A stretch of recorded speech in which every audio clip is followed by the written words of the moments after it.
Hello students, நம்ம இன்னைக்கு இந்த வீடியோவில் என்ன பார்க்க போகிறோம்னா chapter 5 squares and square roots உடைய இன்ட்ரோடக்ஷன் பார்ட்டை நம்ம பார்க்க போகிறோம் கண்ணா.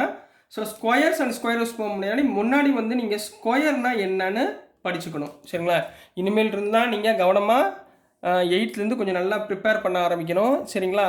ஏன்னா மேக்ஸ் வந்து இப்போலேருந்து படிக்க ஆரம்பித்தா தான் நீங்கள் 9th 10thன்றப்ப உங்களுக்கு ஈஸியாக புரியும். ஸோ ஸ்கொயர் வந்து ரொம்ப இம்பார்ட்டன்ட் டாபிக், நல்லா பார்த்துக்கோங்க, சரிங்களா? ஸ்கொயர்னா இப்போது எக்ஸ் ஸ்கொயர்னு கொடுத்துருக்காங்கன்னு வச்சுக்கோங்களேன். இதை எப்படி எழுதுவீங்க? எக்ஸ் இன்ட்டு எக்ஸ், அதாவது ரெண்டு இன்டீஜர் சேமோட வேல்யூவை நீங்கள் மல்டிப்ளை பண்ணும்போது எனக்கு எக்ஸ் ஸ்கொயர்னு கிடைக்கும். ஃபார் எக்ஸாம்பிள் 2 இன்ட்டு 2ன்னு எடுத்தீங்கன்னா இது எப்படி எழுதலாம்? 2 ஸ்கொயர்னு எழுதலாம். 4 இன்ட்டு 4 அப்படின்னா எப்படி எழுதுவீங்க? 4 ஸ்கொயர்னு எழுதுவீங்க, ரைட்டுங்களா? ஸ்கொயரில் எழுத சொன்னால், இல்லைன்னா 16ன்னு போட போகிறீங்க, ரைட்டுங்களா? இதை நீங்கள் படிக்கிறதுக்கு முன்னாடி நான் ஒரு டாபிக் சொல்லிடுறேன், மறந்துடாமல் ஞாபகத்தில் வச்சுக்கோங்க. டேபிள்ஸில் 1 ஸ்கொயர், 2 ஸ்கொயர், சரி 2 ஸ்கொயர்னா எவ்வளவு? 4, சரிங்களா? 2 ஸ்கொயர்னா 4, 3 ஸ்கொயர்னா 9, 4 ஸ்கொயர்னா 16, 5 ஸ்கொயர்னா 25. இதே மாதிரி நீங்கள் அப் டு 20 ஸ்கொயர் வரைக்கும் கம்பல்சரி நீங்கள் என்ன பண்ணணும்? படித்து வச்சுக்கணும், ஞாபகத்தில் வச்சுக்கணும், சரிங்களா? இதை ஞாபகத்தில் இருந்தால் தான் உங்களால் டக்குன்னு அடுத்தடுத்த லெவலுக்கு உங்களால் என்ன பண்ண முடியும்? ஸ்கொயர் ரூட்ஸை நம்ம ஈஸியாக ஃபைன் பண்ண முடியும். ஏன்னா ஸ்கொயருக்கு அப்புறம் ஸ்கொயர் ரூட்டுன்னு ஒன்று வருது, அதை நீங்கள் கண்டுபிடிக்கிறதுக்கு இது பூரா உங்களுக்கு தேவைப்படும், ரைட்டுங்களா? இப்போ இதை ஃபுல்லாக மூல படிச்சிருங்க. அதுக்கப்புறம் என்ன படிக்கணும்னா ப்ராப்பர்ட்டிஸ் ஆஃப் ஸ்கொயர்ஸ். இதை எப்பயுமே ஞாபகத்தில் வச்சுக்கோங்கம்மா. நீங்கள் 11th 12th கம்ப்ளீட் பண்ணுற வரைக்கும் இதை ஞாபகத்தில் வச்சுக்கோங்க, சரிங்களா? Properties of squares. இப்போ என்ன ப்ராப்பர்ட்டிஸ் ஆஃப் ஸ்கொயர்னா, இப்போ அவங்க கொஸ்டின் கேட்பாங்க, இப்போ ஒரு ஸ்கொயர் நம்பரை கொடுத்துட்டு ஒரு நம்பரை கொடுத்துட்டு ஸ்கொயர் பண்ணுங்க, அதனுடைய யூனிட் டிஜிட் என்ன அப்படின்னு கேட்பாங்கம்மா. What is the unit digit of so and so number? என்ன கேட்பாங்க? What is the unit digit of, for example இப்போ 23 உடைய ஸ்கொயர் பண்ணிங்கன்னா அதுக்கு யூனிட் டிஜிட் என்ன வரும் அப்படின்னு கேள்வி கேட்பாங்கம்மா. அப்படின்னா நீங்கள் என்ன பண்ணணும்னா இதனுடைய யூனிட் டிஜிட் என்ன? 3ங்களா? இந்த 3யை ஸ்கொயர் பண்ணால் என்ன வரும்? 9 வருங்களா? அப்போ 9ன்றது என்ன சொல்லலாம்? யூனிட் டிஜிட் அப்படின்னு சொல்ல போகிறீங்க. புரிஞ்சுங்களா? புரியுதாம்மா? இப்போ ஃபார் எக்ஸாம்பிள் 2468 உடைய யூனிட் டிஜிட் என்ன? ஸ்கொயர் பண்ணால் இதோடைய யூனிட் டிஜிட் என்ன அப்படின்னு கேட்டால் நீங்கள் லாஸ்ட் நம்பர் எடுத்துக்கணும். இங்கே என்னம்மா இருக்குது? 8 ஸ்கொயர் எவ்வளவு? 64. இந்த டேபிள் ஞாபகத்தில் வச்சுக்கணும். 8 ஸ்கொயர்னா 64. 64ல் லாஸ்ட் டிஜிட் என்ன? 4ங்களா? அப்போ 4 இஸ் த யூனிட் டிஜிட் அப்படின்னு எழுத போகிறீங்க. இதுதான் ப்ராப்பர்ட்டி நம்பர் 1, ரைட்டுங்களா? அடுத்து என்ன கேட்பாங்கன்னா பெர்ஃபெக்ட் ஸ்கொயர் அப்படின்னா நீங்கள் எப்படி கண்டுபிடிப்பீங்க அப்படின்னு கேட்பாங்கம்மா, சரிங்களா? என்ன கேட்பாங்க? ஒரு நம்பரை கொடுத்துட்டு அது வந்து பெர்ஃபெக்ட் ஸ்கொயரா அப்படின்னு நீங்கள் எப்படி கண்டுபிடிப்பீங்க அப்படின்னு கேட்பாங்க. நீங்கள் நல்லா ஞாபகத்தில் வச்சுக்கோங்க நான் சொல்கிற விஷயம். இப்போது பேர் ஆஃப் ஜீரோஸ், இப்போ ஆன்சரில் பேர் ஆஃப் ஜீரோஸ், அதாவது கடைசி 2 டிஜிட், இங்கே பார்த்தீங்களா 2 0 வந்திருக்கா? இந்த மாதிரி 2 0 கடைசி யூனிட்டில் வந்துருந்துச்சுன்னா அது என்னவா இருக்கலாம்? பெர்ஃபெக்ட் ஸ்கொயராக இருக்கலாம், நம்பர் 1. அடுத்து லாஸ்ட் யூனிட் டிஜிட்டில் 1 அப்படின்னு வந்திருந்தாலோ, அல்லது 4 அல்லது 5 அல்லது 6 அல்லது 9, எங்கே இருக்குது? இங்கே பாருங்கள் 1 4 9 6 5 வந்துருச்சுங்களா? அல்லது த பேர் ஆஃப் ஜீரோஸ் இதெல்லாம் வந்துருந்துச்சுன்னா அதை என்ன சொல்லலாம்? நம்ம பெர்ஃபெக்ட் ஸ்கொயர் நம்பராக இருக்கலாம். அப்போ எதெல்லாம் இருக்காது? 2 வராது, 3 வராது, 7 வராது, 8 வராது. இப்போ பாருங்களா, இங்கே லாஸ்ட் நம்பர் பாருங்கள், 1 இருக்குது, 4 இருக்குது, 9 இருக்குது, 6 இருக்குது, 5 இருக்குது, 00 இருக்குது. என்ன இல்லை? 2 இல்லை, 3 இல்லை, 7 இல்லை, 8 இல்லைங்களா? அப்போ இந்த மாதிரி முடிகிற நம்பர்ஸ் கொடுத்தாங்கன்னா then the number is not a perfect square அப்படின்னு எழுத போகிறீங்க. புரிஞ்சுங்களா? இப்போ 2 விஷயம் உங்களுக்கு சொல்லி கொடுத்துருக்கேன், இதை நல்லா ஞாபகத்தில் வச்சுக்கோங்க. புரியுதுங்களாம்மா? இப்போ அடுத்து வந்து நம்ம ஃபைண்டிங் எ ஸ்கொயர் எப்படி கண்டுபிடிக்கிறது அப்படின்றத பார்க்கலாம். ஸோ நெக்ஸ்ட்டுமா ஃபைண்டிங் எ ஸ்கொயர் அப்படின்னு கேட்பாங்கம்மா, சரிங்களா? Finding a square by using formulas, ரைட்டுங்களா? இப்போ ஃபார் எக்ஸாம்பிள் இப்போ 31 உடைய ஸ்கொயரை கண்டுபிடிங்க அப்படின்ட்டாங்கன்னா நீங்கள் எப்படி கண்டுபிடிக்கலாம்? a + b whole square formula தெரியுங்களா உங்களுக்கு? அதில் போட்டுருங்க. இதை எப்படி செப்பரேட் பண்ணுவீங்க? 30 + 1 த ஹோல் ஸ்கொயர் போடலாமா? இப்போ இது a இது bன்னு எழுதிக்கோங்க, சரிங்களா? அப்போ a + b ஹோல் ஸ்கொயர் என்ன ஃபார்முலா? a² + b² + 2ab, ரைட்டுங்களா? இந்த ஃபார்முலா இங்கே போடுங்க. ஏ எவ்வளவு 30 ஸ்கொயர் ப்ளஸ் பி ஸ்கொயர்னா 1 ஸ்கொயர் ப்ளஸ் 2 இன்ட்டு 30 இன்ட்டு 1. இந்த மாதிரி செப்பரேட் பண்ணி எழுதணுமா? எப்படி 30 ஸ்கொயர்னா எவ்வளவு 900, 1 ஸ்கொயர்னா 1, 2 into 30 60. So 961 is the answer. இந்த மாதிரி எழுதணும். ரைட்டுங்களா? இந்த மாதிரி ஃபைண்டிங் த ஸ்கொயர் அப்படின்னு சொல்லி கேட்டால், இப்போ ஃபார் எக்ஸாம்பிள் இதே 29 அப்படின்னு கொடுத்துருக்கான்னு வச்சுக்கோங்க. 29 ஸ்கொயர் கண்டுபிடி அப்படின்னா எப்படி கண்டுபிடிப்பீங்க? ரவுண்ட் ஆஃப் நம்பர் எழுதிக்கோங்க. 30 - 1 the whole square. 30 - 1 the whole square என்ன formula? a minus b whole square. a minus b whole square என்ன formula? a square plus b square minus 2ab. ரைட்டுங்களா? இதில் a எவ்வளோமா 30, அதாவது 30 square plus 1 square minus 2 into 30 into 1. ரைட்டுங்களா? ஏக்கு பதிலாக 30, பிக்கு பதிலாக 1. 30 ஸ்கொயர்னா எவ்வளவு 900 ப்ளஸ் 1 ஸ்கொயர்னா 1 மைனஸ் 2 இன்ட்டு 30 60. அப்போது 900லேருந்து 60 போச்சுன்னா 840. 840 ப்ளஸ் 1 841 கம்ப்ளீட் பண்ண போகிறீங்க. இப்படி தான் நீங்கள் ஃபைண்டிங் ஆஃப் ஸ்கொயர்ஸில் ஃபார்முலா யூஸ் பண்ணி கண்டுபிடிக்கிறது. புரிஞ்சுங்களா? ஸோ நெக்ஸ்ட் வந்து என்ன இருக்குன்னா பைத்தகோரியன் ட்ரிப்ளெட் அப்படின்னு கேட்டிருக்காங்கம்மா. இந்த பைத்தகோரியன் ட்ரிப்ளெட்னா என்னன்னா sum of squares of two numbers, sum of square of two numbers is equal to the square of third number. அதாவது ரெண்டு நம்பர் நம்ம எடுத்துக்கிட்டு ஆட் பண்ணும்போது ஸ்கொயர் பண்ணி ஆட் பண்ணும்போது அது இன்னொரு நம்பருடைய ஸ்கொயருடைய ஆட் பண்ணி ஸ்கொயர் பண்ணுறோம்ல அந்த நம்பருக்கு ஈக்குவலாக இருக்கும். இப்போ ஃபார் எக்ஸாம்பிள் 3, 4, 5ன்னு எடுத்துக்கோங்க. சரிங்களா? இது ரெண்டில் சின்ன நம்பர், இது பெரிய நம்பர் வந்து 5. அப்போ தனியாக வச்சுக்கோங்க. அதுக்கு அடுத்து சின்ன நம்பர்ஸ் 3 and 4. இப்போ பாருங்கள் 3 square plus 4 square.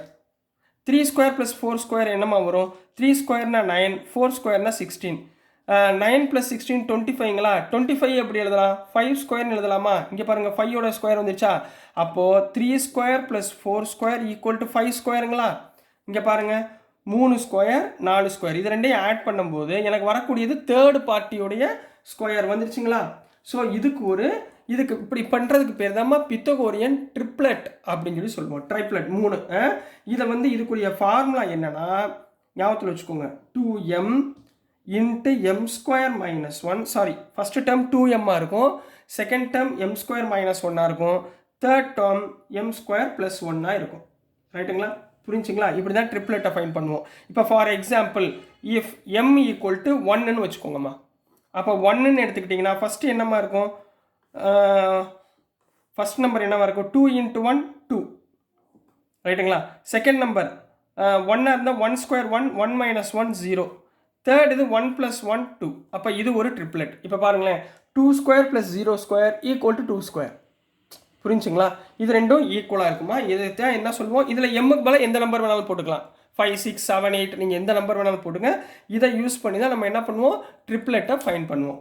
So next வந்து இப்போ 3 மெத்தட் இருக்குமா? எப்படி ஃபைன் த ஸ்கொயர் ரூட்டை வந்து எப்படி ஃபைன் பண்ணணுன்னு அந்த மெத்தடை மட்டும் சொல்லிடுறேன். ஸோ நெக்ஸ்ட்டுமா ஸ்கொயர் ரூட். இப்போ லாஸ்ட் போர்ஷன் ஸ்கொயர் ரூட் வந்துருச்சுமா. இந்த ஸ்கொயர் ரூட்னா என்ன அர்த்தம்னாமா, இப்போ நம்ம இவ்வளோ என்ன பண்ணிக்கோ 2 ஸ்கொயர்னு பண்ணிட்டு இருந்தோமா, இந்த 2 ஸ்கொயரை ஸ்கொயர் ரூட் எடுக்க அப்படின்னு சொல்லிடுவாங்கம்மா. இதை எப்படி எடுப்பீங்கன்னா ஸ்கொயர் ரூட் ஆஃப் 2 ஸ்கொயர்னா 2 × 2வா இந்த மாதிரி பேராக வருது பார்த்தீங்களா? இந்த பேராக வரதை ஸ்கொயர் ரூட் போட்டிங்கன்னா ஒரு 2 வெளியே எடுத்துருங்க. இவ்வளோதான் ஆன்சர். இப்போது for example square root of 4 × 4 எப்படி எடுக்கலாமா? 4ன்னு எடுத்துக்கலாம். புரிஞ்சுங்களா? 4 ஸ்கொயர்னா ஸ்கொயர் ரூட்டு. புரிஞ்சுங்களா? இப்போ 4 இந்த மாதிரி எடுக்க போகிறோம். இதை கண்டுபிடிக்க சில மெத்தட்ஸ் இருக்குது. நம்பர் 1 வந்து ரிப்பீட்டட் சப்ட்ராக்ஷன் மெத்தட் ஒன்று இருக்குமா? Repeated subtraction. ரைட்டுங்களா? Repeated subtraction. சரிங்களா? இதை எப்படி சப்ட்ராக்ட் பண்ண போகிறோம்னா we subtract odd natural நம்பர்ஸால் நம்ம என்ன பண்ண போகிறோம்? சப்ட்ராக்ட் பண்ண போகிறோம். சப்ட்ராக்ட் பண்ணி நம்ம வரக்கூடிய ஆன்சர் 0ன்னு வந்துச்சுன்னா அதுதான் உங்களுக்கு கிடச்சிருக்கக்கூடிய ஸ்கொயர் ரூட் அப்படின்னு கண்டுபிடிச்சிக்க போகிறீங்க. ஃபார் எக்ஸாம்பிள் இப்போ ஸ்கொயர் ரூட் ஆஃப் 36 நீங்கள் கண்டுபிடிங்க அப்படின்ட்டாங்கன்னு வச்சுக்கோங்களேன். பை யூஸிங் ரிப்பீட்டட் சப்ட்ராக்ஷன் அப்படின்னா நீங்கள் என்ன பண்ணணும்னா ஃபஸ்ட்டு 36லேருந்து நாலோட நேச்சுரல் நம்பர்ஸ் என்னென்ன 1 3 5 7 9 இந்த மாதிரி போய்கிட்டே இருக்குமா. இப்போ வந்து 1ஆல் மைனஸ் பண்ணுங்கம்மா, எவ்வளோ வந்துடும் 35.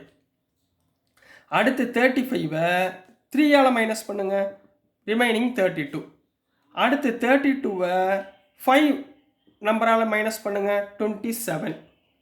அடுத்து 27ஐ 7 நம்பரால் மைனஸ் பண்ணுங்க 20. அடுத்து 20ஐ 9ஆல் மைனஸ் பண்ணுங்க 11. அடுத்தது 11ஐ 11ஆல் மைனஸ் பண்ணுங்க 0. அப்போ மொத்தம் எத்தனை டைம் வந்திருக்கு பாருங்க, 1 2 3 4 5 6 6 நம்பர் வந்திருக்கா. அப்போ square root of 36 equal to 6ன்னு கம்ப்ளீட் பண்ண போறீங்க. So this is the answer for square root of 36 கண்ணா. புரிஞ்சுங்களா? ரிப்பீட்டட் சப்ட்ராக்ஷன் புரியுதா? இப்போ நெக்ஸ்ட் பிரைம் ஃபேக்டரைசேஷன் பார்க்கலாம். நெக்ஸ்ட் செகண்ட் மெத்தட்மா பிரைம் ஃபேக்டரைசேஷன். இதை யூஸ் பண்ணி நம்ம ஸ்கொயர் ரூட் கண்டுபிடிக்க போகிறோம். அதே சேம் நம்பர் எடுத்துக்கலாமோ, சின்ன ஒரே நம்பரை வச்சு பண்ணிடலாம். அப்போனா உங்களுக்கு ஈஸியாக புரியும். சரிங்களா? இப்போ ஸ்கொயர் ரூட் ஆஃப் 36 அப்படின்னு கேட்டாங்கன்னா முதல்ல பிரைம் ஃபேக்டரைசேஷன் பண்ணுங்கள். எப்படி பண்ணுவீங்க? 36ஐ மொதல் 2ஆல் பிரைம் நம்பர்ஸ். சரிங்களா? 2னா எவ்வளோ வரும்? 18. திருப்பி 2ஆல் பண்ணுங்கள், 2ஆல் டிவைட் பண்ணிங்கன்னா 9. திருப்பி 3ஆல் பண்ணுங்கள், 3 3s are 9. So 3 1s are 3.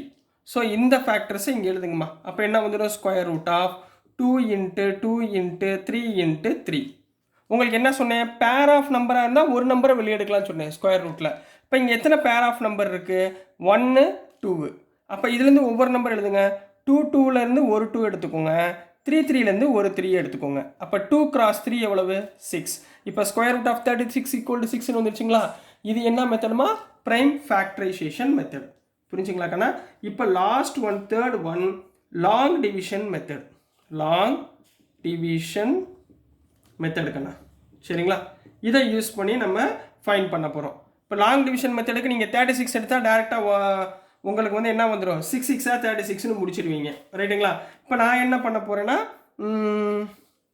For example 529 அப்படின்னு ஒரு நம்பர் எடுத்துக்கோங்க. சரிங்களா? இதோடைய ஸ்கொயர் ரூட் ஃபைண்ட் பண்ணுங்க அப்படின்னு சொல்லிட்டாங்கன்னு வச்சுக்கோங்களேன். நீங்கள் எப்படி எடுக்கணும்னா பின்னாடி இருந்து பேர் வைஸ் எடுக்கணும். இது ஒரு பேர், இது சிங்கிள். சரிங்களா? இப்போ இங்கே சிங்கிள் டேர்மில் என்ன இருக்குது? 5 இருக்குங்களா? 5 உடைய ஸ்கொயர் நம்பர் சொல்லுங்கள். 2 2s are 4. ரெண்டுமே ஈக்குவலாக வரணும். 2 2s are 4. So remaining 1. இந்த பேர் ஆஃப் நம்பர்ஸை அப்படியே கீழே இறக்குங்க. 29. நெக்ஸ்ட் என்ன பண்ணணும்? இந்த பவர் நியூமரேட்டில் இருக்குது பார்த்தீங்களா? இந்த நம்பரை நம்ம என்ன பண்ணணும்? மல்டிப்ளை பை 2ஆல் மல்டிப்ளை பண்ணணும். 2 2s are 4. ரைட்டுங்களா?